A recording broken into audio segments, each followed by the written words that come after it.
So we'll see how you feel after. So I'm John Myatt. As Tina mentioned, this, whoa, that's. We'll be turned around here. Okay, yeah, that's having trouble staying still.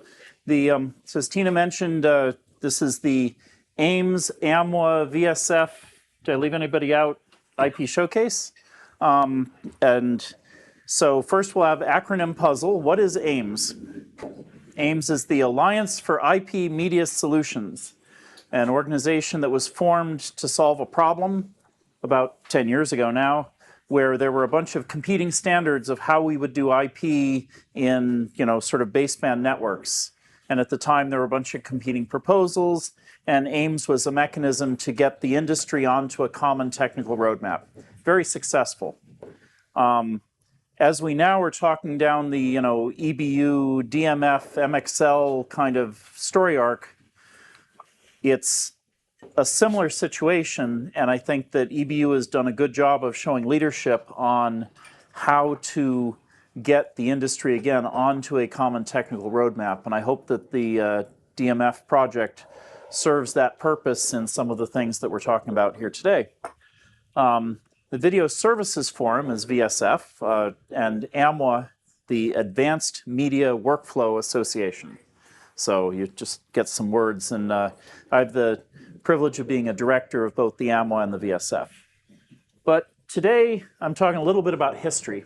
So you might one day in your life have worked with analog television. And analog television, maybe, I never worked on analog, but I know people who did. And in the video world, wow, here's an example of how to not upscale video. In the video world, 270 megabit video on serial digital in 1990 was a fantastic accomplishment. We were all very proud as an industry that we had 270 megabit digital SDI because our friends in IT had 10 megabit Ethernet. So we had 270 megabits, they had 10 megabits, we were winning. And then, of course, they had 100 megabits, but we still had 270, so that was fine. Then they had gigabit Ethernet. But that's okay, we had 1.5. So television wins. And then, of course, we had 3 gigabit, but then they had 10. So, now we're losing. And of course, then they have 100. Now they have 400. So, and they have 800 and 1600 now too, if you wish. So it's a really two very different industries. Now, why? Why can the IT industry do this? And as a television industry, we do that. Well, it's about economics. And so the question is, will IP for video replace coaxial cable? Well, if you asked that question 10 years ago, you'd get in a fight and you'd get an argument, right? I remember a well-known engineer who's now a director of engineering at a large broadcaster 10 years ago saying, we will never, ever do this because those IT products can't do something, something. He's now the proud owner of a very large SMPTE 2110 network. Because ultimately these technologies prove themselves, they do work. Every transaction of your bank goes through IP. Surely if it's good enough for money, it's good enough for television, because television is money. Well, all of this is driven by economics. So this chart, which is hard to read, but it'll be posted online later, this is the dollars per gigabit per port for IP switches. And so this top line, 25 roughly dollars per gigabit per port, and isn't really going down very fast anymore, is for gigabit Ethernet for 1 gig. Now, why is that curve so flat? Well, because it used to be back here, this is only back to 2017. If this chart went back 20 years, you'd see a huge decline in that price, but it's out on its asymptote. It's out in its very flat part. This one is 10 gigabit Ethernet. Again, came down, kind of flattened out. It's, around $10 a port per gigabit per port. These lines down here are 25 and 100 gigabit, which really track about the same. Why? because that's what's current. So they came down from, sort of $6 to $3 per gigabit per port. 400 gigabit Ethernet, when it launched, was already well below. It was below $1 per gigabit per port in broad market switches. That's interesting data, right? You say if really what we're moving is gigabits, the fact that we're on these 100 gig and 400 gig kind of port speeds, that's really the cost of the fabric. If you asked what's the price per port for SDI, just for the chipsets alone, just the chips, just the Genome chips to do SDI are still up in the $10 to $15 per port range, even if you buy a lot of them. And how many vendors in the world make transceivers for SDI? It's a shockingly low number. It's like 2. There's Semtech and there's somebody else. And there's one in China that I don't know who they are. So really, the whole thing is about 3 different economies, right? So the television broadcast equipment business, Imagine, Grass Valley, Evertz, Riedel, Lavo, all of us, right? If you put all of us together, we think, oh, this is a pretty big economy, all these vendors, right? But we're tiny. Television is a very small industry compared to telecom. Why do we have all these lasers, 100 gigabit lasers and 50 gigabit lasers and receivers and all this? We don't have them because the television industry needed them. We have them because the telecom industry needed them. They're just tweaked up parts from doing SONET, doing SDH, doing all the different IP networks. Well, the telecom industry, they used to think they were big because they had all their own special equipment, but really telecom's not so big either. The big industry is the IT world. If you took the R&D budgets of every broadcast manufacturer, maybe even including Sony, and put them all together, it's still smaller than Cisco. It's still smaller than Arista. It's still smaller than Juniper, probably. And if you put the IT industry together, oh, it's much smaller, right? So it's the economics of this huge industry that drives the innovation that makes all the other things affordable. So as a television industry, we have to pay attention to what they're doing because that's ultimately what's going to provide the best cost per gigabit per port, cost per core gigahertz core of processing, cost per memory utilization, you name it. That's what's driving the economics that we live in. If only they would need camera lenses. That would really help, but no. So how's this play in practice? Well, if you have a Yamaha audio console, I don't want to pick on Yamaha, I'm sorry if anyone here's from Yamaha. If you had a Yamaha audio console and you wanted to get some audio from your video into it, like over SDI, you can buy an SDI card for that console, and it's about $4,000. If you wanted to get some SDI into your PC, it's $1,000 or so. If you wanted to get 10 gigabit Ethernet into your PC, it's $250.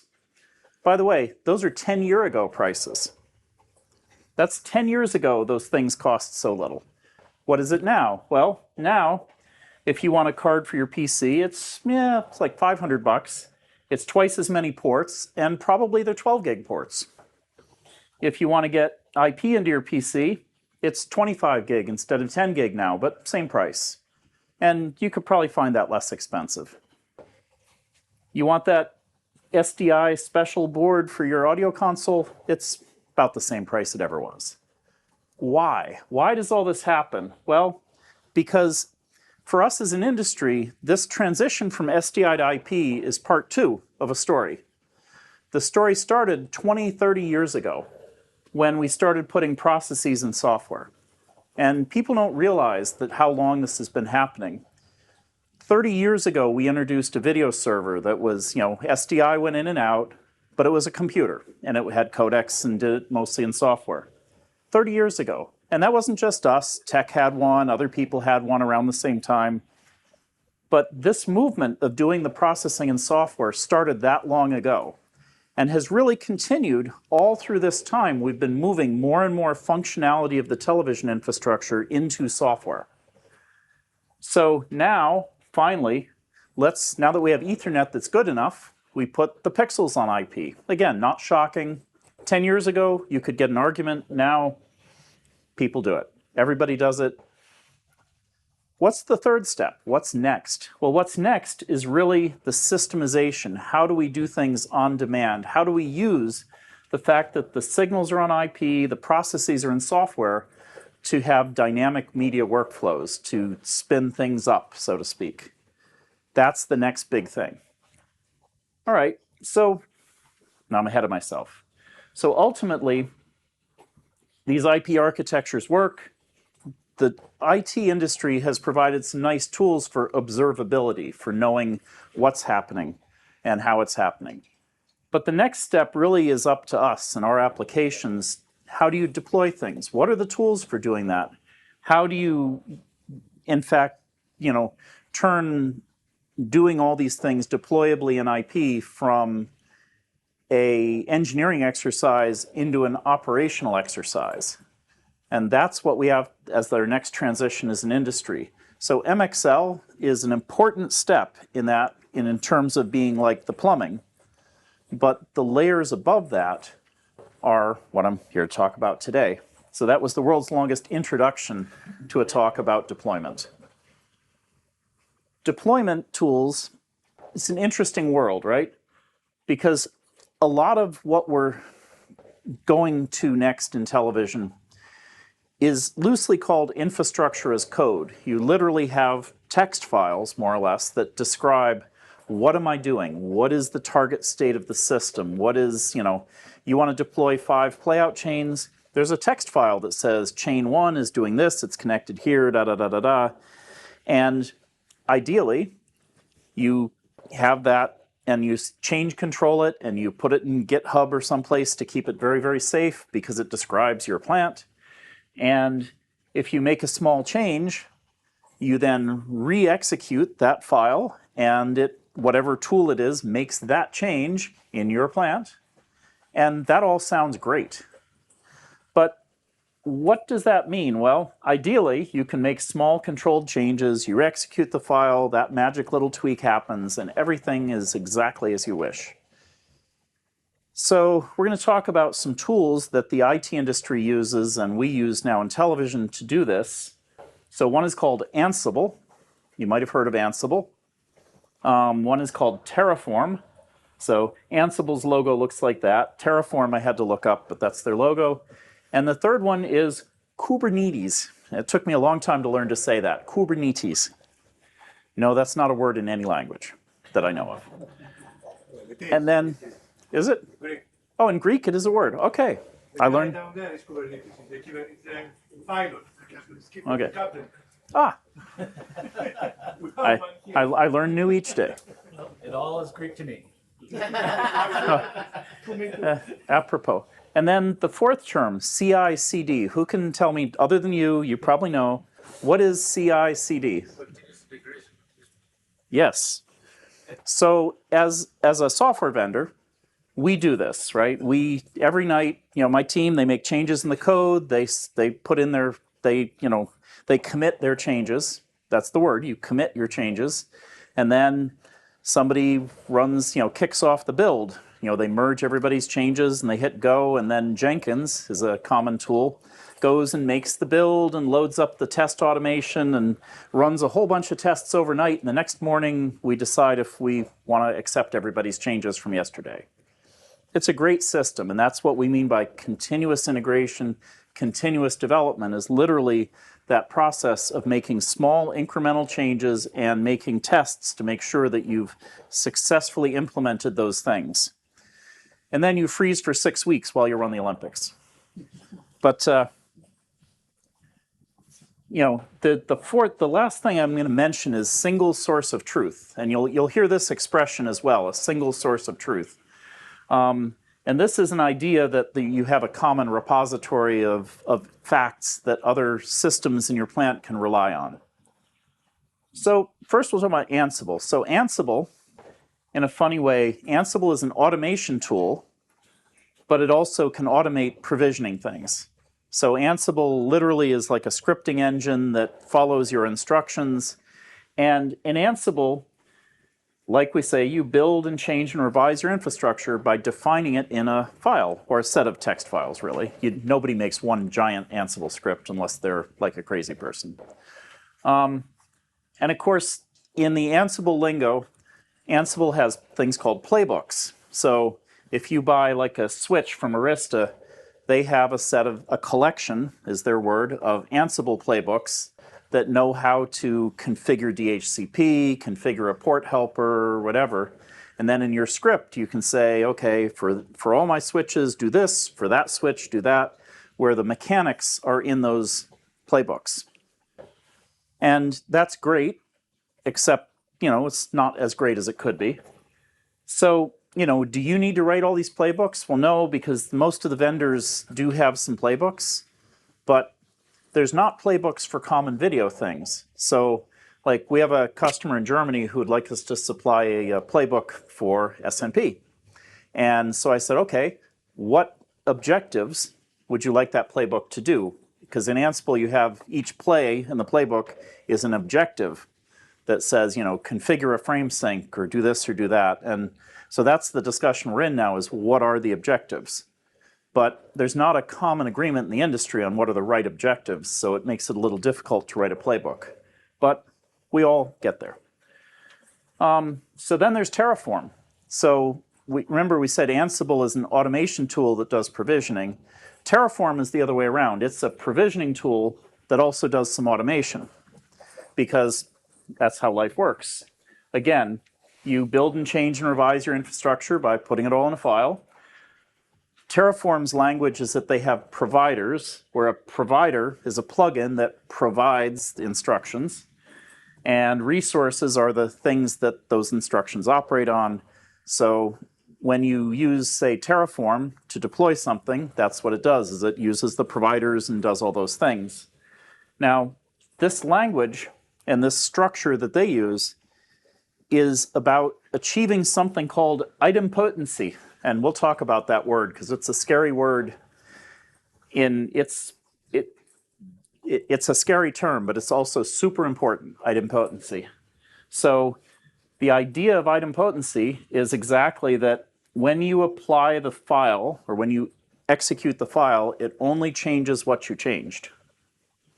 That's the objective of all these tools, is that if you make a small change, it only does the thing you had. Well, to achieve that requires a lot of very careful work, because say you have a script that spins up a bunch of virtual machines, and you make a little change to it and you run it again. It would be bad if it spun up again all those same machines that were already running, so now you have two. So you have to be very careful in the construction of these things to understand the resources and the current footprint. But that's what idempotency is about, is achieving that result. There are a pretty good collection of third-party things for Terraform as well. Now, Kubernetes is a cluster orchestrator that does also some provisioning and some automation. So these things are all a little bit duplicative of each other, but they all exist and they all get used. So if you're using a big Kubernetes cluster, chances are you're using the Kubernetes language to manage that cluster. And again, you build and change and revise based on a file. All these files are in each one their own language, of course. And in Kubernetes, you have objects, which are application objects or policy objects or instances. Objects have a desired state. The file describes the desired state. And then the Kubernetes cluster orchestrator does whatever it has to do to achieve that state. So if the state is that you should have 3 playout systems or 2 playout systems, and then there's only one, the orchestrator will pop up and say, oh, I need to make another. So that's kind of the driver of redundancy in the Kubernetes world. And again, its main focus is about how do you map applications into a cluster. So one of the concepts of the DMF, I don't know if it's going to be the forever concept, but one of the early concepts is that it's targeting a Kubernetes kind of environment. And if you go to Amazon, one of the things you can order is an elastic Kubernetes cluster that becomes as big or small as you need it, and you deploy your objects into that cluster, and you deploy more objects into that cluster, and it just keeps growing or shrinking to do whatever it is you're doing. It's a really fantastic thing. You can also build one on-prem by, using other software, but it's a common object. And honestly, you can also buy such a cluster from Google and probably other cloud providers as well. And they're all similar enough that you can make things work. So Kubernetes is a very extensible thing. So this is all well and good, but we glossed through two words in there. So the first word that we talked about was immutable. Now, what does immutable mean? Well, it means that you can't change it, or it doesn't change. Now, we usually use this for the concept of identity. So that's interesting when you talk about virtual resources, because if I spin up a playout channel, and then I use that same template to spin up another one, are they the same or are they different? And how does the rest of the system refer to them? Because names are important, So that's the immutability challenge, is that identifiers need to be immutable. So if I spin up something with an identity, that's a thing, right? If I spin it up with another identity, it's a copy of the thing, it's a different one. If I spin it up with the same identity, then all these tools say, that's the same one over again, so make sure there's only one. And then idempotency is the other word where it's about when I implement the change, or when I implement the file over again, that it only makes the change I changed, and it doesn't also have some side effect of making more resources or accidentally destroying resources that I cared about. So CI/CD we sort of talked about. It's this process of make changes, test them, but do it over and over again in small cycles and really testing the result each time. So it's what we do in the software world when we develop applications, but it's also something that as we do software-based applications for production and playout and distribution, we need to employ a similar methodology. You try it in your sandbox, and if it's all working perfectly, then you deploy it to production. And those are the words we use in websites and other things, is deploy to test, deploy to production. And it's these same kinds of tools are used for that we're using for software going forward. And lastly, there's single source of truth. So there are a lot of bits and pieces of information in these IT systems that you need to keep track of, and you'd like there to be one repository of them. So there are some common ones. Netbox is one, Infoblox is one, there's about 20 others. In some places like in Amazon, there's probably some special ones that are well known in Amazon. Each thing in your network has a truth. This water glass, if it had a serial number, it would have an identity. But what Netbox and these other systems are good at is being repositories of truth. So they're not really a source of truth, but they're often a source of desired state. So when we talk about these systems that are deploying and modifying software based on achieving a consistent state, people use Netbox and Infoblox and other things to store that state and to refer to it and to pull back and say, okay, what is the desired outcome of the system? But you really have to think about, is Netbox a source of truth, or is it a holder of what you told it? And often people think it's a source of truth, but it's really a holder of what you told it. Might be true, might not. And that's where you have to kind of keep careful. So IPAM, IP address management, is a thing that you'll hear about over and over again. And often Netbox is a part of an overall IPAM system, where at least it's the source of intention. It's the source of what you want things to be. And then, how do you manage your IP addresses? Well, you could use DHCP. Many people do. And you can actually even automate that DHCP also updates Netbox to reflect what it allocated. You can do that. I've never really seen people do it, but you could do it. DNS, the same thing. You can have your DHCP server update DNS to say what it did, and many people do that. That's critical.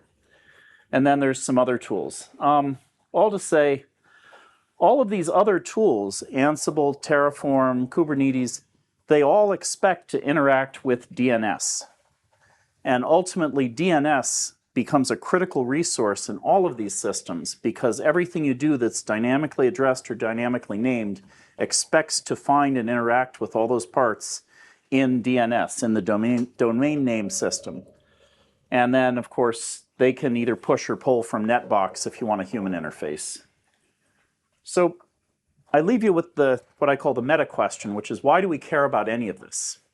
Well, we care about this because in the old days, if you were a television engineer in the analog days, no one expected you to design the camera, but everybody had a green screwdriver and knew how to use it. Well, most people did anyway. So you did have to understand enough to understand how to adjust the camera. And that involved a lot of understanding of how it worked. But if you think about a complex television facility today, you've got file-based workflows. If something happened where your MAM and your traffic and automation system weren't like sending the files to the right places, how many people in your plant could debug that?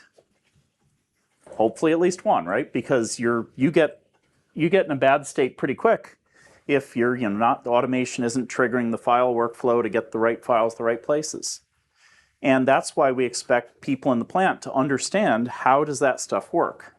Well, once we go to dynamic media facilities and dynamic deployment, we're going to expect that to effectively own and manage an operation that uses that technology also is going to require people to understand, at least at a basic level, how it works and have at least a basic operations and maintenance ability to keep it working.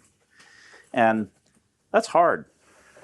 But it's kind of like the other part of, 10 years ago, we all said 2110 was hard and television engineers were going to have to learn about IP. And they have. And now we say, well, to do dynamic media facilities, television engineers are going to have to know about deployment tools and that stuff. And they will. But it's work. And we all go through it together. And I leave you with that. Thank you, John. Okay.